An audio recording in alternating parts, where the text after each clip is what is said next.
Quand j'étais petite et qu'il y avait les premiers flocons de neige, on me disait « Tiens, voilà Dame Rollet qui secoue son duvet ».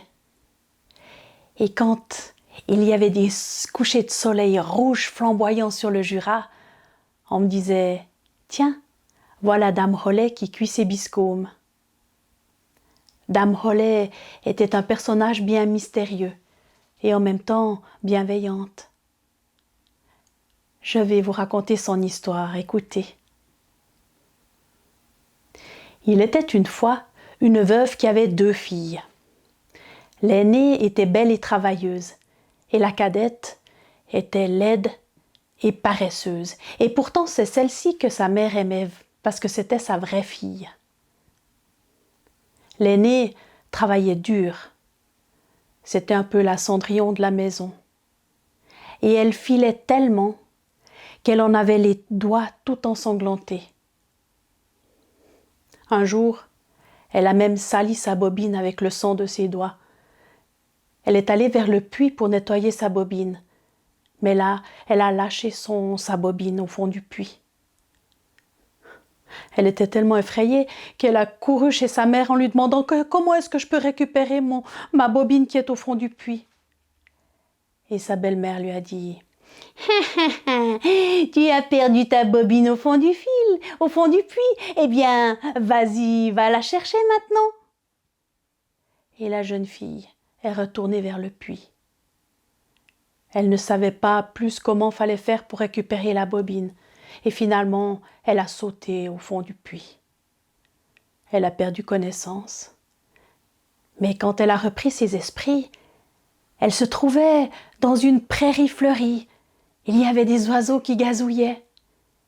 Et puis elle a suivi le chemin. Et au bord du chemin, il y avait un four rempli de pain. Et un des pains a dit « Sors-nous, sors-nous, nous sommes très cuits ». Alors la jeune fille s'est arrêtée, elle a pris la pelle de boulanger, elle a ouvert le four et elle a sorti les pains les uns après les autres. Et elle a continué son chemin. Là, au bord de la route, il y avait un pommier. Un pommier qui lui a dit « Secoue-moi, secoue-moi, mes pommes sont mûres ». Alors elle a secoué le pommier, ça faisait comme une pluie de pommes tellement il y en avait. Et elle a réuni toutes les pommes en petits tas. Et elle a continué son chemin. Elle est arrivée vers une petite maison. Et à la fenêtre, il y avait une vieille dame avec des dents longues. Ouh, ça a effrayé la jeune fille. Mais la vieille lui a dit « N'aie pas peur. Tu sais, si tu travailles pour moi, tu auras tout ce que tu désires. Je suis Dame Rollet. » La jeune fille était à moitié rassurée par cette voix. Elle a pris son courage à 2 mains et elle a décidé de rester. Dès le lendemain, elle a pris le duvet de la dame et puis elle l'a secoué à la fenêtre. Elle l'a tellement secoué qu'on pouvait voir les plumes qui s'envolaient. Et puis elle s'est donné de la peine comme ça tous les jours. Et c'est vrai qu'elle a manqué de rien. Elle avait toujours à manger et puis Dame Rollet était gentille avec elle. Elle n'avait que des paroles agréables. Elle a bien vécu pendant des semaines. Et puis un jour, en se réveillant, elle avait le vague à l'âme.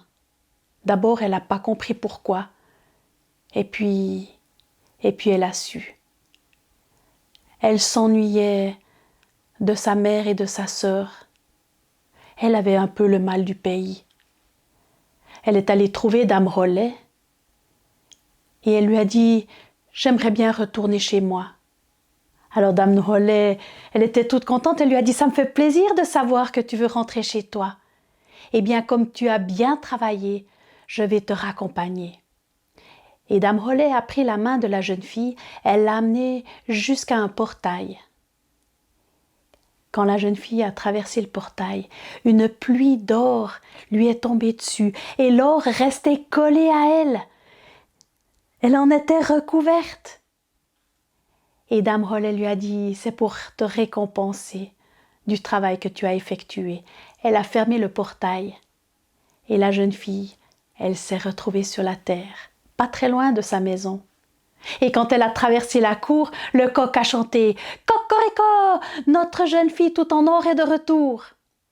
Et quand elle est arrivée à la maison, quand sa mère et sa sœur l'ont vue toute recouverte d'or et de fortune, c'est la première fois qu'elles l'ont écoutée. Alors elle a tout raconté, la bobine au fond du puits, le four à pain, le pommier, la vieille dame dans la petite maison. À la fin, la belle-mère a dit « Eh bien, tu iras toi aussi, ma chère fille. Tu mérites aussi d'avoir une telle fortune. » Alors la cadette, elle a fait tout comme sa sœur avait expliqué. Elle s'est d'abord piqué le doigt pour avoir les doigts pleins de sang, elle a sali sa bobine, elle a jeté la bobine au fond du puits. Elle est sautée en bas le puits, elle a perdu connaissance quand elle s'est réveillée. Il y avait là une prairie fleurie. Elle a suivi le sentier, elle a vu le four à pain. Et quand le pain lui a dit « Sors-nous de là, nous sommes cuits », elle a simplement dit « Qu'est-ce que je veux me salir les doigts à sortir du pain du four ?» Elle a continué son chemin. Quand elle a entendu le pommier, elle lui a répondu « Hein, je vais quand même pas me plier en quatre pour ramasser des pommes ou bien ?» Et elle a continué son chemin. Quand elle est arrivée à la petite maison, elle a vu la vieille dame. Et là, elle n'a même pas eu peur puisqu'elle connaissait déjà la vieille dame avec les dents longues. Alors, elle a tout de suite été secouer le duvet. Le premier jour, elle se donnait bien de la peine, il y avait des plumes partout. Et puis le deuxième jour, elle était déjà un peu fatiguée parce qu'elle avait trop travaillé la veille, elle n'en avait pas l'habitude. Et puis plus les jours avançaient, moins elle en faisait. Si bien qu'au bout d'un moment, Dame Rollet lui a donné son congé. La cadette était contente, je vais pouvoir rentrer à la maison, c'était le moment. Alors Dame Rollet l'a accompagnée jusqu'au portail. Mais au moment où la jeune fille a passé le portail, c'est pas de l'or qui est tombé. C'est un seau rempli de pois qui lui a glissé dessus, une poix bien gluante et collante qui est restée collée sur elle. Et Dame Rollet lui a dit « Voilà pour le travail que tu as fait. » Elle a fermé le portail et la jeune fille s'est retrouvée sur la terre, pas très loin de chez elle. Quand elle a traversé la cour, le coq a chanté « Cocorico, cocorico, notre jeune fille toute crasseuse est de retour. » Eh bien, on raconte qu'il a fallu du temps à la jeune fille pour se nettoyer de cette glu qu'elle avait sur elle. Il semble qu'elle a même eu des traces de cette glu jusqu'à la fin de ses jours. Maintenant, vous connaissez l'histoire de Dame Rollet, cette femme mystérieuse et bienveillante. C'est à vous d'aller la raconter plus loin.